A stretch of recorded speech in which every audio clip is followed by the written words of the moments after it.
Hi, I'm Natalie Graham and this is Inside Out for the South East.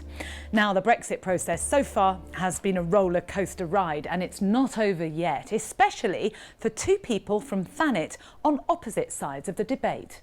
Here's Rachel Royce. Broadstairs is a seaside town in East Kent.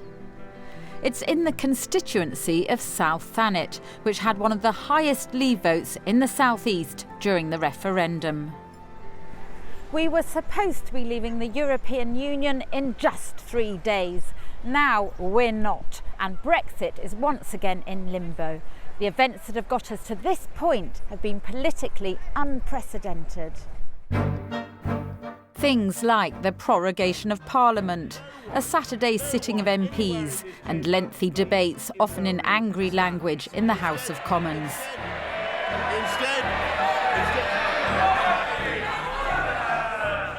And it's claimed up to 1 million people marched outside Parliament. So what have two people from Broadstairs, campaigning on opposite sides of the Brexit divide, made of what's been going on? Christine Tongue is a Remainer and a Labour Party activist. So I want to keep the workers' rights. I'd like to keep free movement. I'd like to all the rights and the privileges and the advantages of being in the European Union. I want to keep those. Tim Vince is a Brexiteer. He's the prospective parliamentary candidate for the Brexit Party for South Thanet. Fundamentally, the EU does not represent the interests of Britain or South Thanet. It's not possible. Over 45 years, they've received shed loads of money, and it's questionable whether that's been spent properly. Stop that coup! Stop that coup! It's the end of August. Boris Johnson has just prorogued Parliament. Christine is so incensed she's campaigning on the streets. Christine got the crowd to meet outside the office of Tory MP Craig McKinley. So, Christine, you organised today? Yes, people went to a demonstration in Canterbury yesterday and we said we should have something in Broadstairs. And I said Craig McKinley's office would be a good place because Craig is a big Boris Johnson supporter. October the 31st is looming. Are you hopeful that actions like this could stop Brexit in its tracks? Yes, I think they will.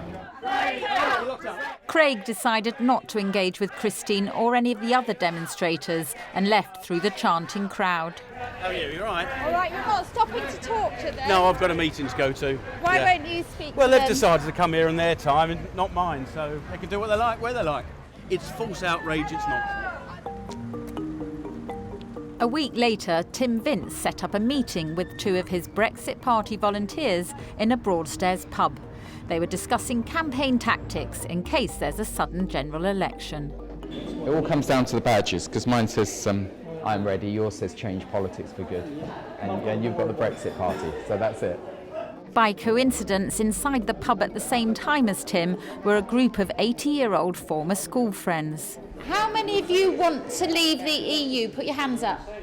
A show of hands revealed that almost all were Brexiteers. Why do you want to leave the EU? Because I want to get back to how Britain was. How does it feel to meet your potential voters who vote you're trying to get? It's a bit early to say. I am not surprised with what I've heard around this table. The most important thing is the future of our country. I wasn't doing this 6 months ago. If you draw a cross-section of parliamentarians at the moment, they would shout me down as a bigot just for saying I believe in traditional values, which I do. Tim's boss is Nigel Farage. He stood twice for election to Parliament in South Thanet as a UKIP candidate, and he lost both times. He recently set up the Brexit Party. And when I met Nigel for the first time, I said that if you wanted to stand again in South Thanet, I would step aside. And he said, "Oh, you're a lad."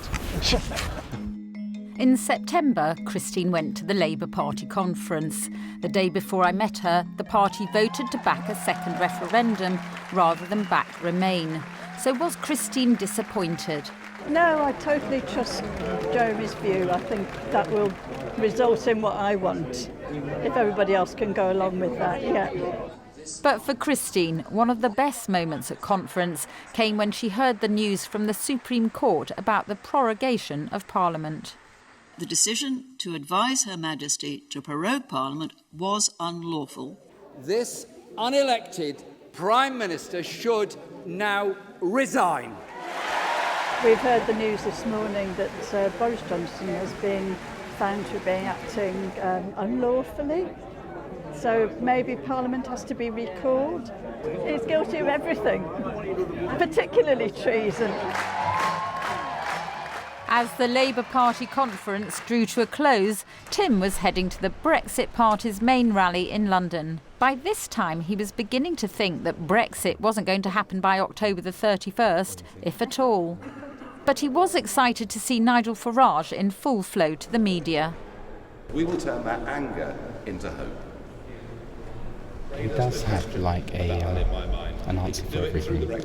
So turning the anger to hope, I haven't heard that one before. South Thanet, I know. If you ever want to hear about that again. This man has offered his seat to you should you wish to stand in South That's very sweet. Isn't that lovely? But you know what? Are you going to stand? I haven't decided what I'm going to do. Do you think the UK will ever leave the EU? Oh Lord, yes. Absolutely. This is going to happen. When? Now, if I knew that, rather than talking to you, I'd be down at the bookmakers, wouldn't I? I don't know. But I tell you something, I don't think it's the 31st of October. Okay. Yeah, well, I got that right then. Thank you very much. The future of Brexit is still uncertain, but I thought it was time to bring Christine and Tim together to share their thoughts. I invited them to a pub near the harbour. Christine's position has always been that she's a Europhile. She loves the freedom of movement that being in the EU allows and believes frictionless borders are good for the economy and cooperation of all sorts. But I'm really terrified that if we come out of Europe, especially without a deal, that all the good things about being in Europe will be damaged. Yeah, but who's going to reform Europe? Because there's no democratic accountability, and they're already revving up to create a foreign policy, an army, you know, all the things that alarm the British people. We do have democracy because we vote in for our MEPs. Too many layers. There's lots of things to be reformed, but, you know, it doesn't mean it can't be done. MPs have voted for the withdrawal bill, but voted down the swift timetable that would have allowed it to become law before the 31st of October.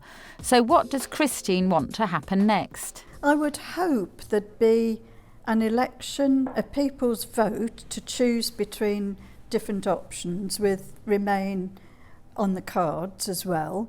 And leave on the cards, a full clean Brexit on the cards, or not given that option? Not a no-deal Brexit. I think the problem with the referendum vote was that there was a huge minority that lost the vote, and they're not being taken into account now. So all those people who wanted to remain are very dissatisfied. And it was the refusal of the Remainers to accept the result of the referendum that's led us into the quagmire that we're in.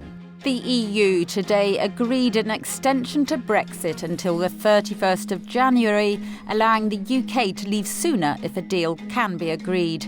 Our relationship with our European neighbours is still out there, somewhere on the horizon.